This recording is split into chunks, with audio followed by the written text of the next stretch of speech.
फैबाय थानाय 15 फेब्रुवारियाव आबसुनि जोनोम सान बेनि सोमोन्दै माबाफोर बुंगोन नामा? बे नोलोबारि आनसलिकआव बेखौ खुंनाय जागोन हिसाबै देग्लाय दुलाराय बर' फरायसा आफादनि जि बैसो बेयो फेब्रुवारि दाननि 15 खालार खालि 15 बोसोराव आगान होफैगोन आरो बे दुलाराय बर' फरायसा आफादनि गायसननाय सानखौ उदालगुरि जिल्ला दुलाराय बर' फरायसा आफादा जिल्ला एबसुनि सिङाव थानाय नैबे नोलोबारि आनसलिक एबसुनि जि गेलेग्रा फोथार बे गेलेग्रा फोथाराव सानसेनि हाबाफारिजों जोङो खुंफुंनो लादों।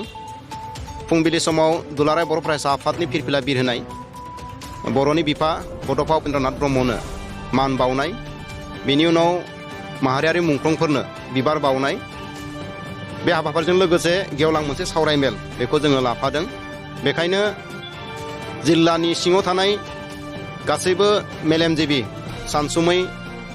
मानगोनां रायजो राजा फरायसा नोंथांमोनखौ बै सानखालि बयबो गाजा गोमजायै जाहाथे बाहागो लाफैयो बेनि थाखाय जोङो दुलाराय बर' फरायसा आफाद उदालगुरि जिल्ला एबसुनिफ्राय जोङो खावलायहरदों जाहाथे बै सानखालि हारि धोरोम जेबो बासि लायालासिनो बयबो ग्रोम ग्रोम फैनानै